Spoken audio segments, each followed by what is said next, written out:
श्री गणेशाय नमः। श्री गोपीजनवल्लभाय नमः। श्रीमद्भागवत महापुराण प्रथम स्कंद अथाष्टादशोऽध्यायः। राजा परीक्षित को श्रृंगी ऋषि का शाप।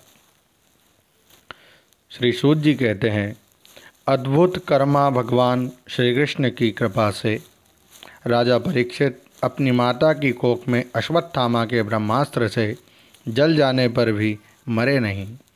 जिस समय ब्राह्मण के शाप से उन्हें डसने के लिए तक्षक आया, उस समय वे प्राणनाश के महान भय से भी भयभीत नहीं हुए, क्योंकि उन्होंने अपना चित्त भगवान श्री कृष्ण के चरणों में समर्पित कर रखा था। उन्होंने सबकी आसक्ति छोड़ दी, गंगा तट पर जाकर श्री सुखदेव जी से उपदेश ग्रहण किया और इस प्रकार भगवान के स्वरूप को जानकर अपने शरीर को त्याग दिया। जो लोग भगवान श्री कृष्ण की लीला कथा कहते रहते हैं, उस कथामृत का पान करते रहते हैं और इन दोनों ही साधनों के द्वारा उनके चरण कमलों का स्मरण करते रहते हैं, उन्हें अंतकाल में भी मोह नहीं होता। जब तक पृथ्वी पर अभिमन्यु नंदन महाराज परीक्षित सम्राट रहे, तब तक चारों ओर व्याप्त हो जाने पर भी कलयुग का कुछ भी प्रभाव नहीं था। वैसे तो जिस दिन जिस क्षण श्री कृष्ण ने पृथ्वी का परित्याग किया, उसी समय पृथ्वी में अधर्म का मूल कारण कलयुग आ गया था। भ्रमर के समान सारग्राही सम्राट परीक्षित कलयुग से कोई द्वेष नहीं रखते थे, क्योंकि इसमें यह एक बहुत बड़ा गुण है कि पुण्य कर्म तो संकल्प मात्र से ही फलीभूत हो जाते हैं, परंतु पाप कर्म का फल शरीर से करने पर ही मिलता है, संकल्प मात्र से नहीं। ये भेड़िए के समान बालकों के प्रति शूरवीर और धीर वीर पुरुषों के लिए बड़ा भीरू है। ये प्रमादी मनुष्यों को अपने वश में करने के लिए ही सदा सावधान रहता है। शौनकादि ऋषियों, आप लोगों को मैंने भगवान की कथा से युक्त राजा परीक्षित का पवित्र चरित्र सुनाया। आप लोगों ने यही पूछा था, भगवान श्री कृष्ण कीर्तन करने योग्य बहुत सी लीलाएं करते हैं, इसीलिए उनके गुण और लीलाओं से संबंध रखने वाली जितनी भी कथाएं हैं, कल्याणकामी पुरुषों को उन सब का सेवन करना चाहिए। ऋषियों ने कहा, सौम्य स्वभाव सूत जी, आप युग युग जिएं, क्योंकि मृत्यु के प्रवाह में पड़े हुए हम लोगों को आप भगवान श्री कृष्ण की अमृतमयी उज्ज्वल कीर्ति का श्रवण कराते हैं। यज्ञ करते करते उसके धुएं से हम लोगों का शरीर धूमिल हो गया है, फिर भी इस कर्म का कोई विश्वास नहीं है। इधर आप तो वर्तमान में ही भगवान श्री कृष्ण के चरण कमलों का मादक और मधुर मधु पिलाकर हमें तृप्त कर रहे हैं। भगवत प्रेमी भक्तों के लवमात्र के सत्संग से स्वर्ग एवं मोक्ष की भी तुलना नहीं की जा सकती, फिर मनुष्यों के तुच्छ भोगों की तो बात ही क्या है। ऐसा कौन सा मर्मज्ञ होगा जो महापुरुषों के एकमात्र जीवन सर्वस्व श्री कृष्ण की लीला कथाओं से तृप्त हो जाए। समस्त प्राकृत गुणों से अतीत भगवान के अचिंत अनंत कल्याणमय गणों का पार तो ब्रह्मा शंकर आदि बड़े बड़े योगेश्वर भी नहीं पा सके। विद्वान, आप भगवान को ही अपने जीवन का ध्रुव तारा मानते हैं, इसीलिए आप सत्पुरुषों के एकमात्र आश्रय भगवान के उदार और विशुद्ध चरित्रों का हम श्रद्धालु श्रोताओं के लिए विस्तार से वर्णन कीजिए।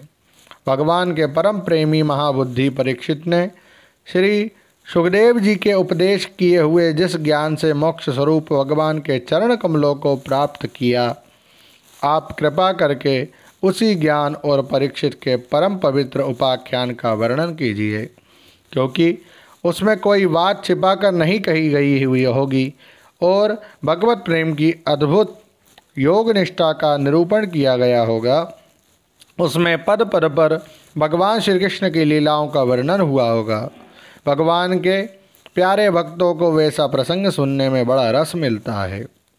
श्री सूत जी कहते हैं, अहो विलोम, विलोम अर्थात उच्च वर्ण की माता और निम्न वर्ण के पिता से उत्पन्न संतान को विलोमज कहते हैं।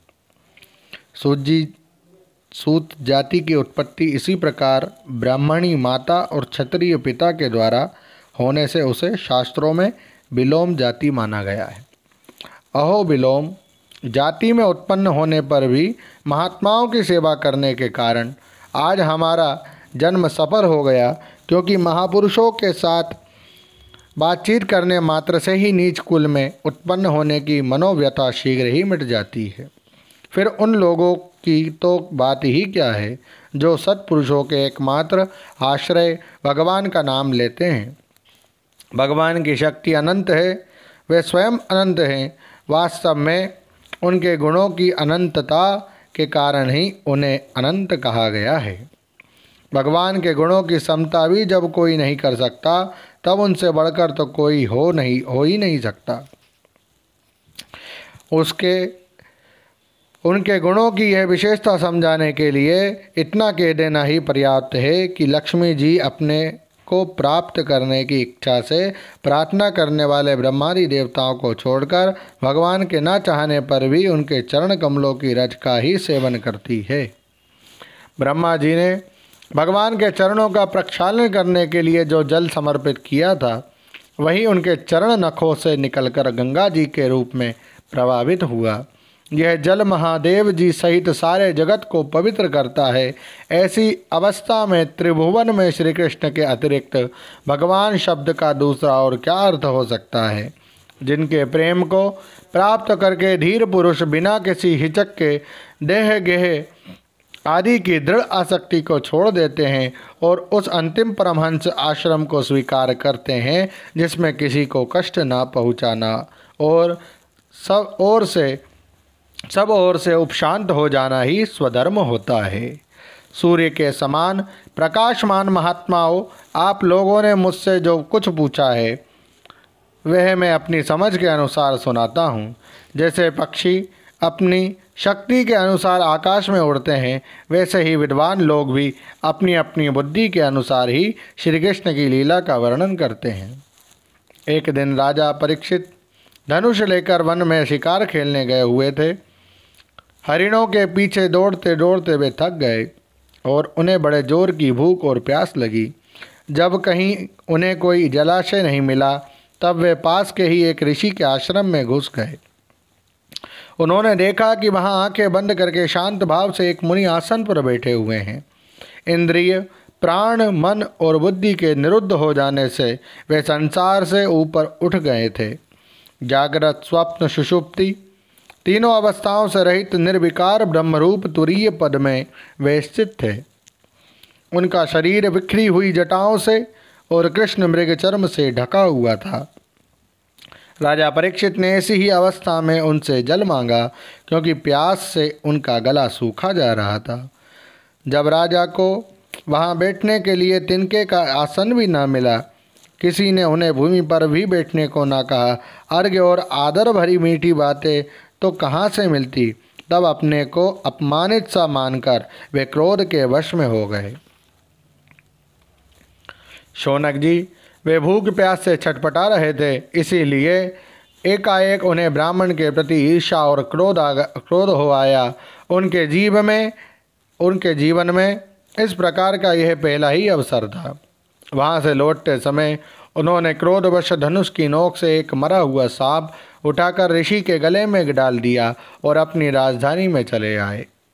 उनके मन में यह बात आई कि इन्होंने जो अपने नेत्र बंद कर रखे हैं, सो क्या वास्तव में इन्होंने सारी इंद्रिय वृत्तियों का निरोध कर लिया है, अथवा इन राजाओं से हमारा क्या प्रयोजन है। यो सोचकर इन्होंने झूठ मूठ समाधि का ढोंग रच रखा है। उन शमीक मुनि का पुत्र बड़ा तेजस्वी था। वह दूसरे ऋषि कुमारों के साथ पास ही खेल रहा था। जब उस बालक ने सुना कि राजा ने मेरे पिता के साथ दुर्व्यवहार किया है, तब वह इस प्रकार कहने लगा, ये नरपति कहलाने वाले लोग उच्छिष्ट भोजी कौआ के समान संड मुसंड होकर कितना अन्याय करने लगे हैं। ब्राह्मणों के दास होकर भी ये दरवाजे पर पहरा देने वाले कुत्ते के समान और अपने स्वामी का ही तिरस्कार करते हैं।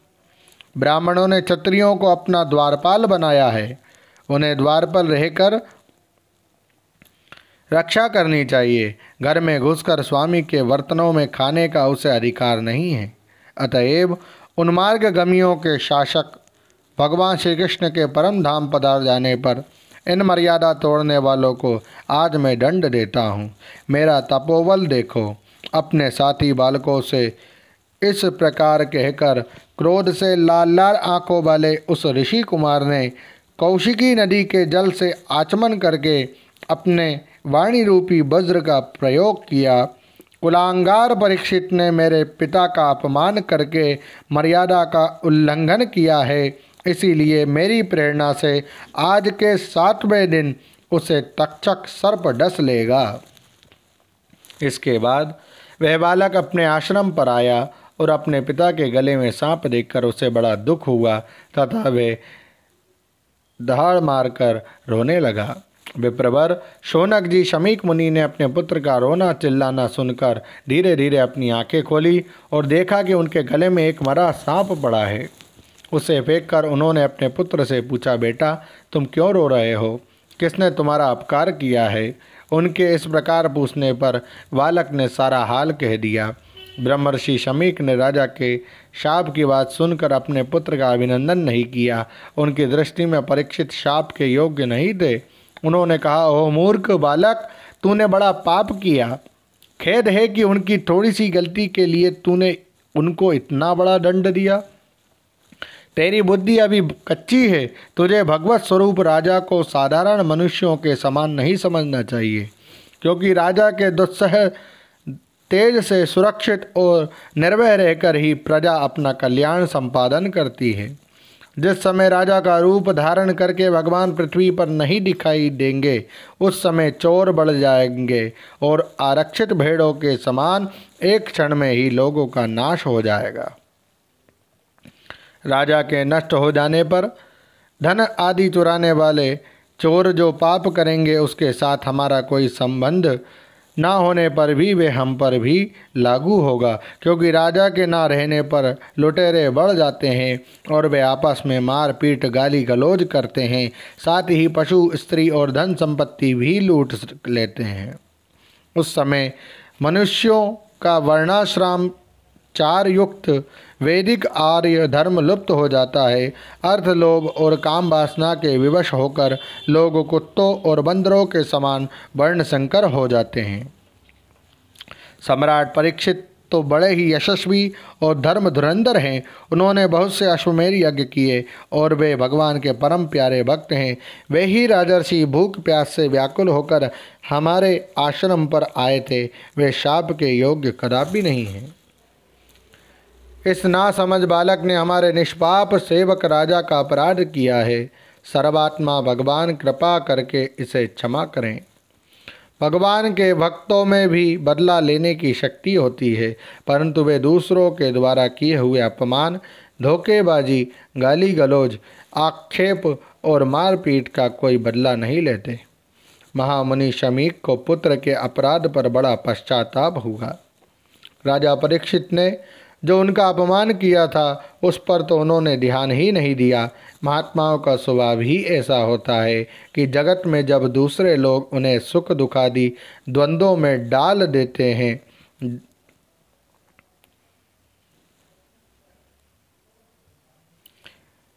तब भी वे प्रायः हर्षित या व्यथित नहीं होते, क्योंकि आत्मा का स्वरूप तो गुणों से सर्वथा परे है। ओम नमो भगवते वासुदेवाय। श्रीमद्भागवते महापुराणे पारमहंस्यां संहितायां प्रथम स्कंधे विप्रशापोपलम्बनं नामाष्टादशोऽध्यायः। श्रीराधाकृष्णार्पणमस्तु। हरे नमः, हरे नमः, हरे नमः।